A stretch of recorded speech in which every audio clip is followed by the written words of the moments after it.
अर्धकाय महावीर्य चंद्रादित्य विमर्दनम सिंह का गर्भ संभूतम राहु प्रणमामे हम। दोस्तों, अर्धकाय महावीर्यम आधे शरीर वाला महावीर चंद्रादित्य विमर्दनम सूर्य और चंद्रमा का भी मर्दन करने वाला सिंह का गर्भ संभूतम माता सिंहिका के गर्भ से उत्पन्न राहु को मैं प्रणाम करता हूं। दोस्तों, राहु और केतु राशि परिवर्तन करने जा रहे हैं 18 महीनों के बाद, क्योंकि ये दोनों ग्रह एक राशि में 18 महीने तक विराजमान रहते हैं। 18 मई 2025 का वो दिन होगा जिस दिन ये दोनों ग्रह अपना राशि परिवर्तन करेंगे।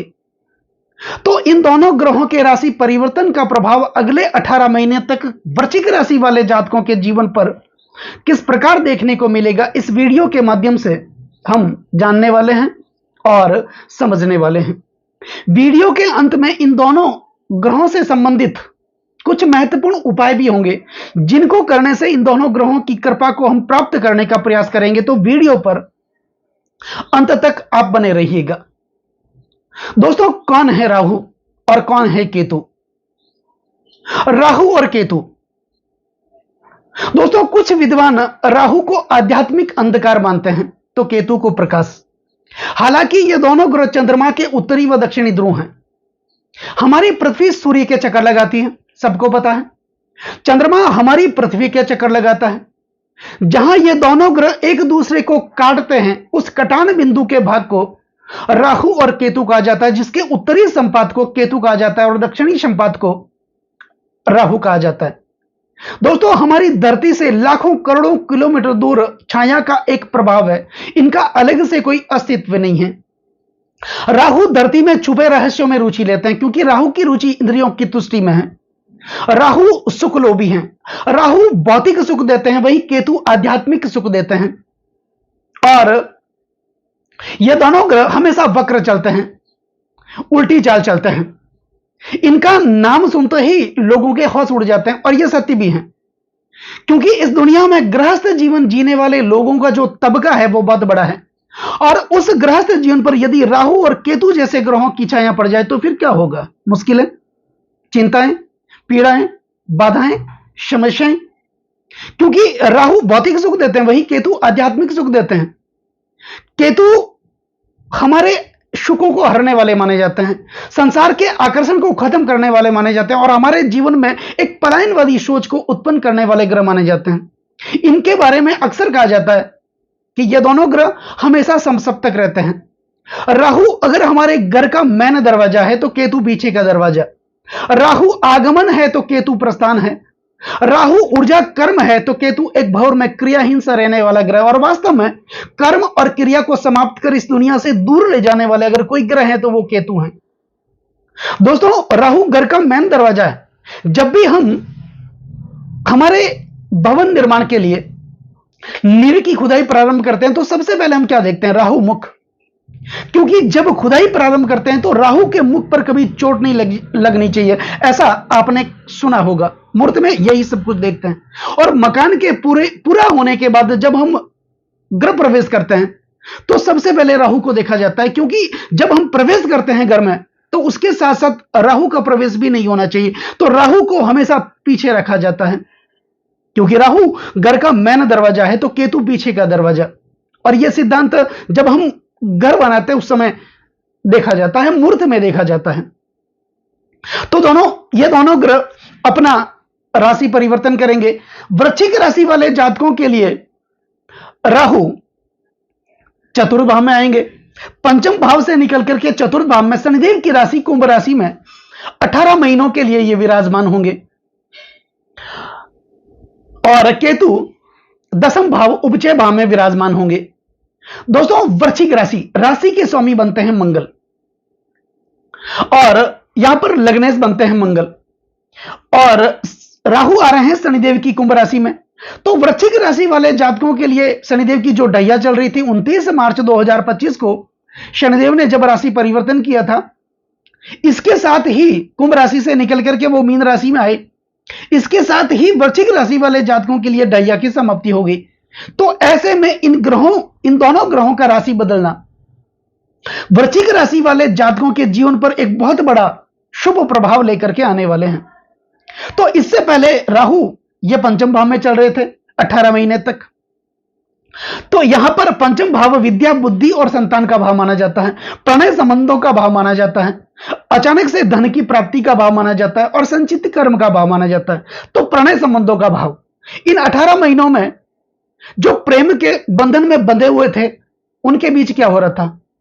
शक बना हुआ था, एक दूसरे की तहकीकात कर रहे थे, एक दूसरे पर शक कर रहे थे, शंकाशील स्वभाव था, एक दूसरे को नीचे गिराने की कोशिश कर रहे थे, हीन प्रवृत्ति बनी हुई थी, अपने आप में ईगो बना हुआ था। यह समस्याएं बनी हुई थी पिछले 18 सालों से। लेकिन राहु जब पंचम भाव से निकल करके ये चतुर्थ भाव में आएंगे, सुख भाव में आएंगे, क्योंकि चतुर्थ भाव सुख का भाव है।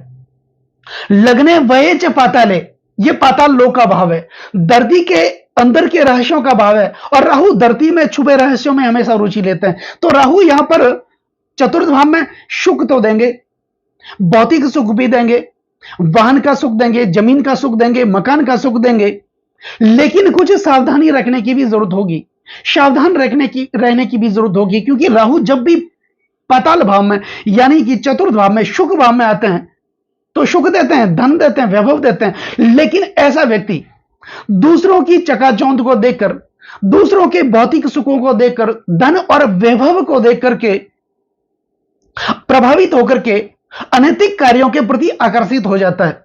वो अनैतिक तरीके से धन कमाने की कोशिश करता है और कभी कभार वह धन विनाश का कारण भी बन जाता है। यहां पर आपके जीवन में वाहन तो आएगा, नया वाहन, जो आपके सपने थे, जो आपकी इच्छाएं थी, वाहन तो आएगा, लेकिन उस वाहन से लेकर के कुछ सावधान रहने की जरूरत होगी। चलाते समय विशेष सावधानी बरतने की जरूरत होगी, क्योंकि कभी कभार आपने ऐसा कहते हुए सुना होगा, वाहन लेने के बाद जब भी दुर्घटना हो जाती है तो लोग यही कहते हैं कि इससे तो अच्छा होता कि मैं वो वाहन लेता ही नहीं। तो ऐसी समस्याएं बन सकती हैं, लेकिन वो इच्छाएं तो आपकी पूरी होगी, पैसे भी आएंगे, धन दौलत आएगी, वाहन आएगा, घर का मकान भी पूरा होगा। लेकिन अगर राहु की कृपा को प्राप्त करते हुए, राहु का इलाज करके, राहु को शांत करके, राहु को प्रसन्न करके अगर वो चीज आप लेंगे और सात्विक तरीके से लेंगे तो वो धन, वो वैभव आपको सुख प्रदान करेगा। लेकिन अनैतिक कार्यों के प्रति आप आकर्षित हुए तो फिर ये समस्या होने वाली है। राहु जब चतुर्थ भाव में आते हैं तो पति पत्नी के बीच यानी दाम्पत्य जीवन में ये कभी कभार अलगाव भी करवाते हैं। तो पति पत्नी को एक दूसरे पर विश्वास करते हुए, एक दूसरे की भावनाओं की कदर करते हुए आपको निरंतर आगे बढ़ने का कोशिश करनी है। लेकिन प्रॉपर्टी खरीदते समय, क्योंकि आप अपने धन का निवेश तो करेंगे, प्रॉपर्टी में करेंगे, जमीन जायदाद में करेंगे, विशेष सावधान रहने की जरूरत होगी, क्योंकि जिनके ऊपर भी आप भरोसा करेंगे वहां पर विश्वासघात होने की संभावना रहती है। तो ये आपको सावधान रहने की जरूरत है। अब दोस्तों, मेरा उद्देश्य, मेरा पर्पज आपको डराने का नहीं है, लेकिन आपको सावधान करने का है, क्योंकि जीवन में जब समस्याएं आती हैं, तकलीफें आती हैं, तो उसका समाधान भी होता है, लेकिन जब सुख भी आते हैं तो साथ में दुख भी लेकर के आते हैं। तो राहु ऐसा विशेष तौर पर कर देते हैं। अब केतु आपके दसम भाव में विराजमान होंगे। हालांकि दसम भाव में केतु अच्छी स्थिति में होते हैं, उपचय भाव है ये, यहां पर पाप ग्रहों का रहना, विशेष करके राहु और केतु का रहना अत्यंत शुभ माना जाता है। तो केतु आपके दशम भाव में विराजमान होंगे और सिंह राशि में होंगे। दोस्तों, सिंह का सीधा संबंध राजा से होता है, शासन और प्रशासन से होता है, और केतु एक सात्विक ग्रह है, क्योंकि केतु सन्यासी हैं, इनके पास धड़ है, सर नहीं है, सिर्फ देना जानते हैं। और यकीन मानिए, केतु जैसे ग्रह जब देने पे उतर जाए तो छप्पर फाड़ के दे देते हैं। ये सन्यासी हैं, ये वैरागी हैं, और दसम भाव में इनकी स्थिति अच्छी मानी जाती है।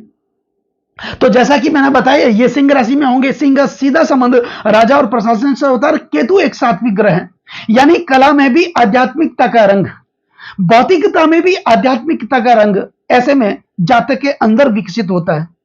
और जब कला और भौतिकता में आध्यात्मिकता का रंग आ जाता है, वहीं पे परम पिता परमात्मा की कृपा प्राप्त होती है।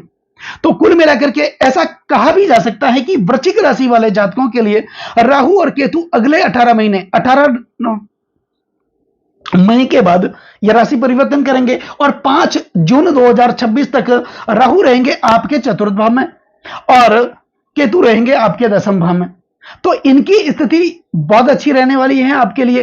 कुछ सावधान, कुछ उपाय करने की भी आवश्यकता होगी, जो कि वीडियो के अंत में आपको बताऊंगा।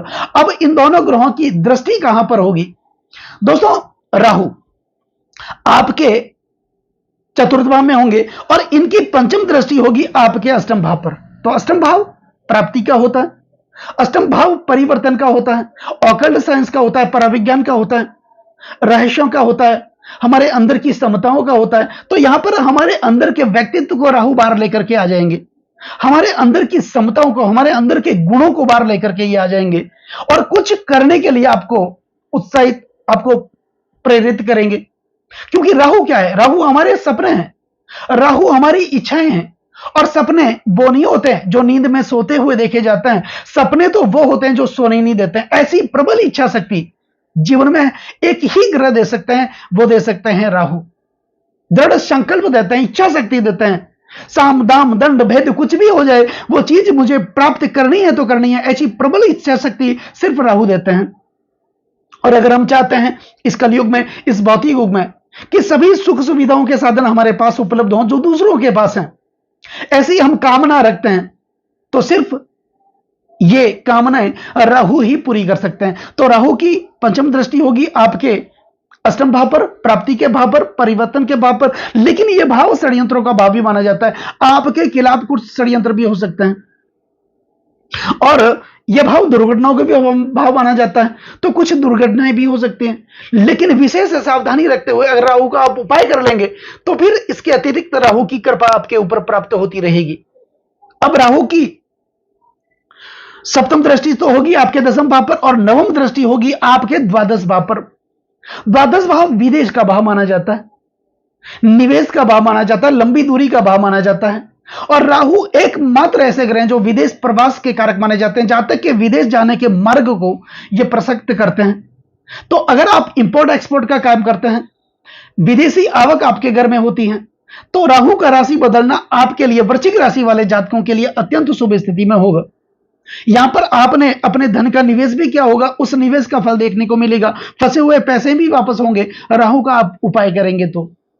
यह भाव अन्यत्व और परत्व का भाव माना जाता है। और अन्यत्व और परत्व का मतलब क्या होता है? अन्य, शादी के बाद अन्य या पराये से संबंध, क्योंकि राहु ऐसे अनैतिक संबंधों की ओर आकर्षित करता है। आदमी गलत लोगों की संगत में चला जाता है, गलत स्त्रियों के, गलत पुरुषों के चक्कर में चला जाता है, जिसके कारण दाम्पत्य जीवन चलता नहीं है। तो राहु की नवम दृष्टि होगी 12वें भाव पर। एक तरीके से देखें तो यह दृष्टि विदेशी धन को लेकर, निवेश को लेकर तो अच्छी है, लेकिन दाम्पत्य जीवन में मधुरता लाने के लिए आपको ही प्रयास करने होंगे और राहु का उपाय आपको ही करना होगा। अब केतु आपके दसम भाव में होंगे। दसम भाव ऊंची पदवी, मान मर्यादा और प्रतिष्ठा का होगा। अब अगर आप ईश्वर का सानिध्य प्राप्त करते हुए, आध्यात्मिकता को प्राप्त करते हुए अगर आप आगे बढ़ेंगे तो यही आध्यात्मिकवाद केतु आपको देंगे। तो यह स्थिति बहुत बढ़िया है। दशम भाव ऊंची पदवी, मान मर्यादा और प्रतिष्ठा का है। निश्चित तौर पर आपके जीवन में कोई पद प्रतिष्ठा भी मिलेगी, पदोन्नति मिलेगी, प्रमोशन मिलेगा, आपके कार्य क्षेत्र में उन्नति देखने को मिलेगी। दूसरी बात, आपकी आर्थिक स्थिति यहां पर केतु अच्छी करेंगे। अब केतु की पंचम दृष्टि आपके धन भाव पर होगी, तो धन की आवक निश्चित तौर पर होगी, पैसों की आवक होगी, पैसे तो आएंगे, लेकिन उस पैसों का उपयोग कहां करना है, किस दिशा में करना है, किस जगह पर करना है, वो आप पर निर्भर करेगा। यहां पर यह भाव वाणी का भाव भी माना जाता है। किसी से बातचीत करते समय वाणी में अच्छी भाषा का इस्तेमाल करें, वाणी में कटुता ना लाएं, तो फिर यह स्थिति आपके लिए बहुत अच्छी है। तो दोस्तों, वृश्चिक राशि वाले जातकों के लिए कुछ बातों को छोड़ करके राहु और केतु का राशि बदलना अच्छी स्थिति को दर्शाता है। तो अब बात करते हैं कुछ महत्वपूर्ण उपायों की। तो उपाय में क्या करना है? राहु का उपाय हरे नारियल में, यह उपाय आपको बुधवार के दिन करना है। हरे नारियल में या फिर शनिवार को करना। हरे नारियल में छेद करके एक तांबे का सिक्का उसके अंदर डाल करके अपने ऊपर 11 बार घुमा करके, सर के ऊपर से 11 बार एंटी क्लॉकवाइज घुमा करके बहते हुए जल में आपको प्रवाहित करना है। और राहु का अचूक उपाय, भगवान शिव की आराधना करनी है। और नाग गायत्री मंत्र, क्योंकि राहु सर्प का प्रतिनिधित्व करता है, राहु सर्प का मुख है। नाग गायत्री मंत्र, ओम नवकुलाय विषमहे विषदंताय धीमहि तनो सर्प प्रचोदयात, इस मंत्र का आपको नियमित उच्चारण करना है 18 महीने तक। हो सके तो काली कंबल का आप दान भी कर सकते हैं। केतु का उपाय, भगवान गणेश जी की आराधना आपको निरंतर करनी है। माता रानी की आराधना आपको निरंतर करनी है। मां दुर्गा की आराधना आपको करनी है। तो ऐसा करने से इन दोनों ग्रहों की कृपा को आप प्राप्त कर सकते हैं। तो दोस्तों, कैसा लगे ये वीडियो अगर आपको अच्छा लगा हो, मेरा समझाना आपको सार्थक लगा हो, समझाने का तरीका अगर आपको अच्छा लगा हो, तो इस वीडियो को आप आगे से आगे शेयर जरूर करें, बेल आइकन बटन को जरूर दबाएं, ताकि मेरे आने वाले और भी नए नए वीडियो के नोटिफिकेशन सीधे आप तक पहुंच जाए। लाइक जरूर करें, कमेंट जरूर करें, क्योंकि आपका एक लाइक और कमेंट मेरे अंदर बहुत ज्यादा आत्मविश्वास बढ़ता है। और कमेंट में ओम नमः शिवाय, ओम नमः शिवाय, ओम राहु में नमः जरूर लिखें, और चैनल को सब्सक्राइब जरूर करें। नमस्कार दोस्तों।